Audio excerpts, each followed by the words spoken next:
Hello, welcome back. It's March 3rd to be exact.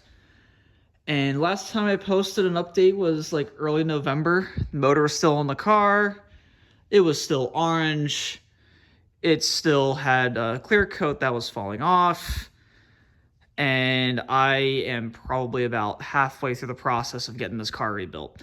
So I immediately ripped the motor out mid-November, had a buddy come over and help. It was great. Um, Took care of that, got us sent off to the engine shop down North Carolina right away. That's a story, kind of. And I thought, hey, while the motor's away, I've got plenty of time. I'm gonna go on vacation and for basically take a week and a half off around Thanksgiving. Oh, the holidays are here. I'm gonna start maybe working on the body a little bit. Maybe pull some decals off. Maybe I'll get to the stripping the paint, during the holiday break, which I did. I did a little bit.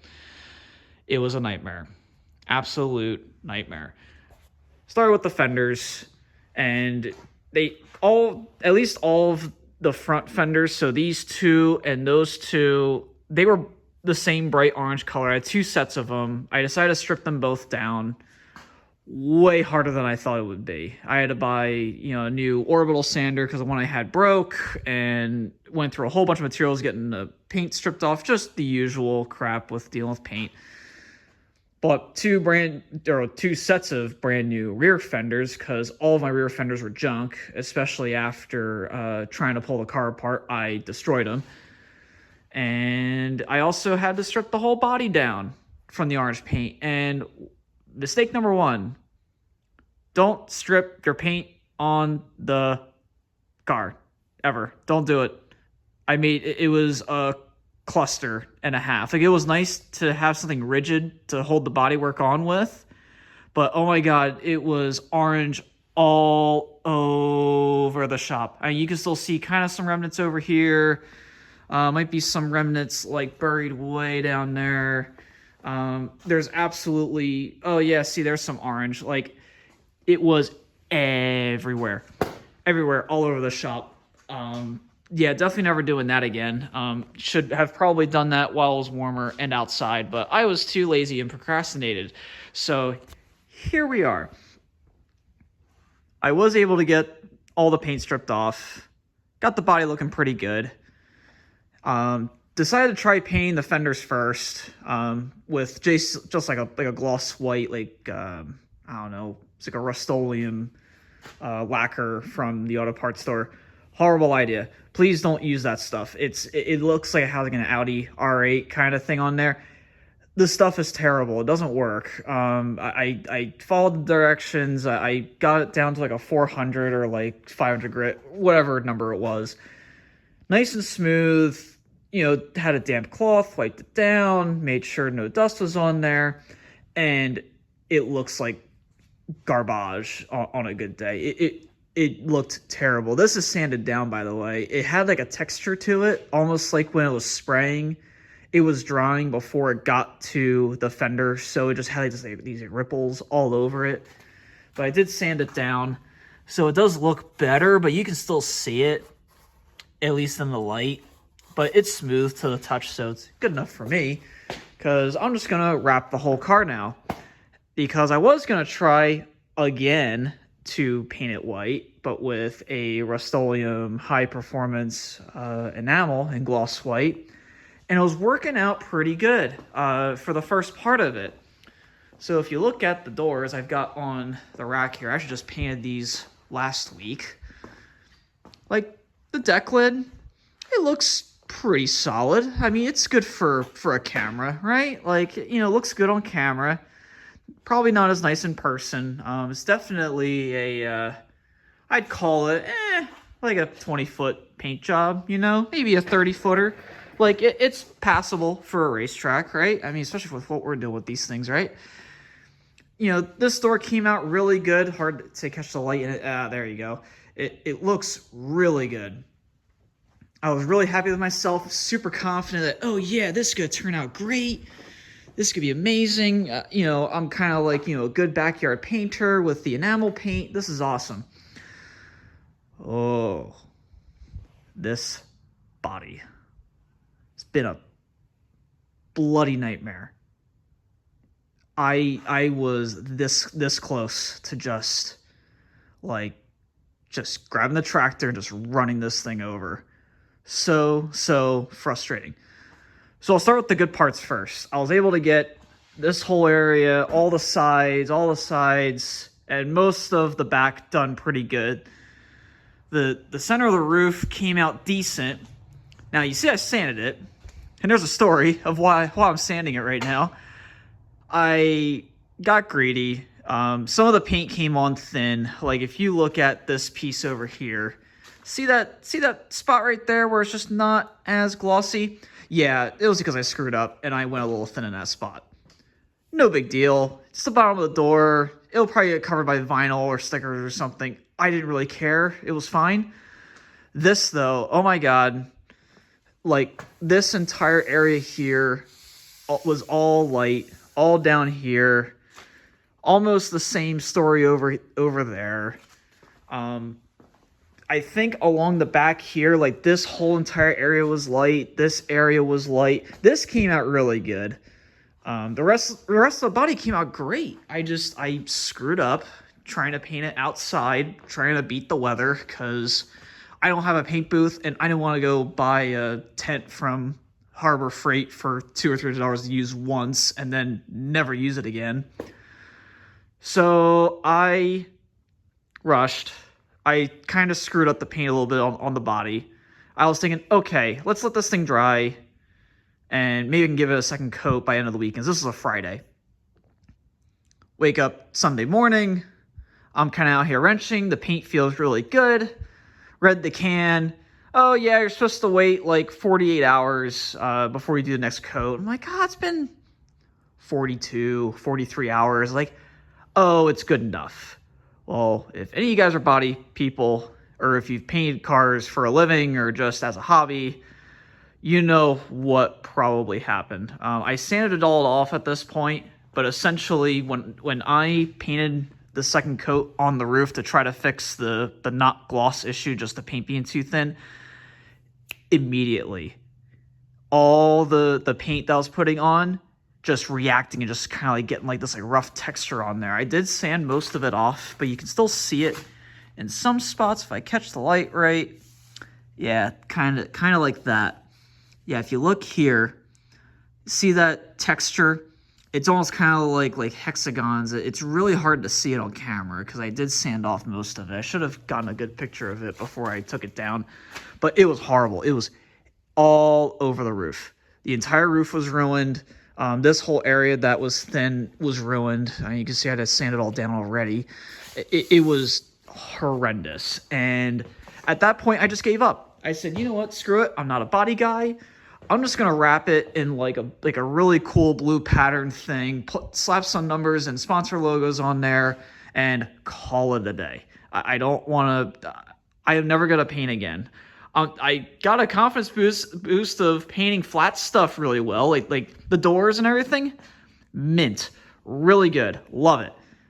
This thing, I want to go punch somebody. It is so bad, so frustrating. All you body guys in the bodywork field, you do it for a living, whatever. All the power to you. I'll never bitch about your pricing again. You guys deserve every penny from me if I ever need bodywork in the future, because oh my God, it's so difficult. So that's been my little slice of hell for the last, mostly 4 months. I have been doing other things in the middle. I'll start with the motor. So I did drop the motor off, like I said at the start of the video. And yeah, I was told it'll be done by maybe Christmas, maybe January. Okay, that's cool. Christmas comes and goes. Hey, what's the update on the motor? How's it doing? Oh, well, they haven't gotten to it yet. There's Florida Nationals coming up, and everyone's trying to get the motor to be built for that. I'm like, okay, well, when's Florida Nationals? And I think it happened early February. I was like, oh, okay, so maybe I'll get my motor back, because they're going to get those motors done first, and maybe I'm next in the queue. So maybe I don't know, like middle of February, like mid-February. And I was okay with it because I have plenty of other stuff to do. The motor would be in the way. It's all good. Well, we are now on March 3rd, and I got a text February 28th, which, go figure, I'm not going to get the motor in February. Hey, we're just looking at your motor now. Oh, great. How's it look? What's your timeline? When do you think I'm going to get it back? Because I got tech inspection March 15th. Oh, yeah, we're going to start working on it next week. We'll let you know. We don't know how much it's going to cost yet. You're probably not going to see this motor until March 15th. Great. So I've already talked to the tech guys. They're going to let me tech late for the season. It's not a big deal. But now I'm kind of like, I want to keep working on it, but I'm stuck because I don't have a motor. Whatever. It is what it is. I still have to get it wrapped. I still have to do a bunch of things, so I can live without a motor for a while. I do have some good news, though. I do have good news. So I did get the disc brake conversion kit on, which that went on okay enough. I had to fiddle with some stuff. They come with spacers with holes that are drilled way too small, or just the holes don't line up. You have to hog the crap out of them. Same with the inner circle on the spacers. They're too small for the bearing, so you got to open those up. And these brackets, let me see here. These brackets here, they're very tight tolerance from the factory, so I just had to take the holes, open them up. You have to add shims here. This is loose right now. They're not tight at all. But besides the brackets being kind of not great, they're pretty good. It's decent. I'm sure it'll be perfectly safe, fine, whatever. It was just very fiddly to kind of get everything to fit. Biggest problem, though, while I was doing this, is just, hey, when you got one problem, you got 100. Yeah, see that? That brake rotor, it's wobbling. It's hard to tell because I keep moving the camera, but hopefully you can see it. So I was like, okay, hopefully the brake rotor is just defective. No, the axle itself is bent. Apparently it's been bent since I got it. I had no idea it's been bent for that long. I didn't even notice it with the drums on there, but I wasn't really doing too many track days last year either, so whatever. Now I gotta go find somebody who knows how to straighten axles, reface the flange or something, because it's not damage from hitting another car. It's just they're cheap Chinese axles and they just come bent, I guess. I don't know. No one seems to be able to give me a straight answer, but that's gonna get taken care of. I'm not too concerned about that. And I'm also not concerned with is I am now not gonna sit in the car and basically die a fiery death because I'll have fire suppression. It's a great system. Full 5-pound bottle, mechanical release. You just pull on that, pulls on this cable here. The cable's really long. I had to cut a bunch of it off. But once you have the safety pin removed, you pull the pin, basically turns on, fills the line. I got a thing here, some jets that, get my legs and get the rest of me. And there's a second one that goes into the engine bay to extinguish whatever caught on fire up there, if something caught on fire over there. So at least I'm safe. I won't die if the car catches fire. So that's good. One good upgrade. And it will just kind of go through, redo the brake lines. Now the brake bias is turning off the back instead of the front. So that's always nice. And that's pretty much all the updates I have. It doesn't sound like I did a lot. But oh my God. This body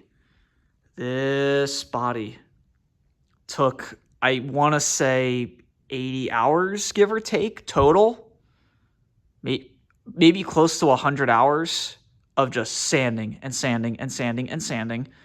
Prime it with some like high buildup primer to kind of fill in all the voids from the orbital sander because it was kind of rough on the fiberglass. Sand and sand and sand again. Then paint it. Then ruin it. Then sand again. And now here I am. So sorry if this is just a video of me complaining. It's just been a long off season. But hey, we're almost there. Home stretch. Just some major things to kind of take care of. Just getting the body wrapped. At least the body's ready for wrap. I just gotta get back on the car. I gotta do some tin work just to put. I bought these new forever ago because I wanted it to look nice. And that's pretty much it. So hey, thanks for hanging out with me for over 15 minutes now. Wow. And I will update you guys when this car is ready to go. Hopefully soon. Maybe I'll make it to tech.